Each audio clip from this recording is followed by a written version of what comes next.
Hey, how are you doing today? I hope that you are having a wonderful day and that your blog is just rocking it and it's spectacular and your page views are through the roof and oh, but if they're not, that's okay too. Don't worry about it. We have our good and our bad days as bloggers. And today I want to talk a little bit about becoming obsessed with things that don't matter because I feel like I'm an expert in this. I obsess over page views like no one else's business. I have my analytics up on my phone probably like 5 or 6 times a day, just looking at my page views, the active users on my site. And if it's really high, like I'm going to be really honest with you all. So really high for me would be like 11 or 12 active users at a time. If it's really high, I'm like, woo! And if it's really low, like 0, I'm sad. And I ride this incredible, like horrible roller coaster all day with my emotions because I'm obsessing over something that ultimately does not matter. Page views, yeah, they're great getting people to you and helping people to find you, but there's other ways to have people find you without coming to your blog through, say, Pinterest. There's Twitter you can utilize. There's Facebook. There's word of mouth, which is actually the best way to get customers.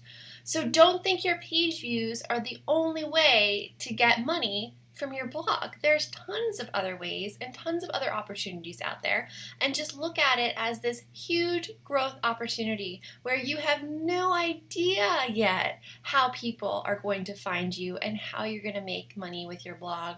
But there are all these great things to learn, and once you learn them, you're going to rock it. Now, saying that, learning them takes a little bit of trial and error. Like, I could go and read this great book that people told me about, and I'll give you an example. Last November, it was recommended to me to read Influence by Robert Cialdini. I hope I got his name right. And Influence was originally written to warn consumers about the tactics that marketers use so that they wouldn't be so easily influenced by their strategies. But what happened is that marketers took to that book and was like, yeah, this stuff works. And they started using it. And so I read Influence, and it had all these great ways to increase your marketing and use all these psychological tactics. And I immediately felt so not overwhelmed, but crazed almost. I had to implement everything all at once, else it would be worthless. And I felt that way for a while until I just decided to put it aside. And you know what happened? From reading Influence, I'm now looking at other marketers' campaigns, and I'm like, oh my gosh, they're using reciprocation there, which is one of the things you use as a marketer. Or wow, they're upselling the offer, and my mind's totally going blank now of all the things in Influence, but it is such a great book, and I recommend you read it, because once you read it and know it's out there, you will start seeing little things that people do, and you'll be able to tweak your stuff so that it works better. I used this on a webinar that I did. I was selling my No Mess and Less class, which I told you last week that I just dropped. I'm actually offering as a free bonus for people who stay through the webinar.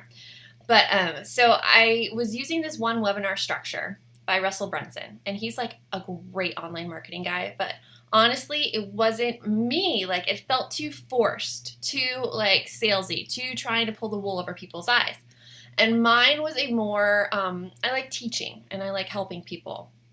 So I went to Michael Hyatt's webinar, and it's all free. I just watch his webinars. And I saw how he had created this guide with action steps. And I'm like, yes, that is me. That is my jam. So I kind of redid the webinar to have this guide that people could follow along and fill in and have action steps along with it. And I call it my 5 secrets to organizing your home. And I'm really I can immediately see how much better I was at presenting it. So last night, I'm like, you know what? I'm just going to offer this webinar, and I'm going to give people 6 hours notice. And so I gave them 6 hours notice, and I did the webinar, and I felt so awesome during it. And you know what happened during that webinar? I sold my very first coaching package. So I am stoked. So my mission for you today is go out and learn something new. And you don't have to apply it right away. You just have to soak it in, because eventually you are going to see other people using it and it's going to stick, and you're going to realize how you can apply it to your own life and your own business. So I hope you have a wonderful day, and I'll talk to you soon.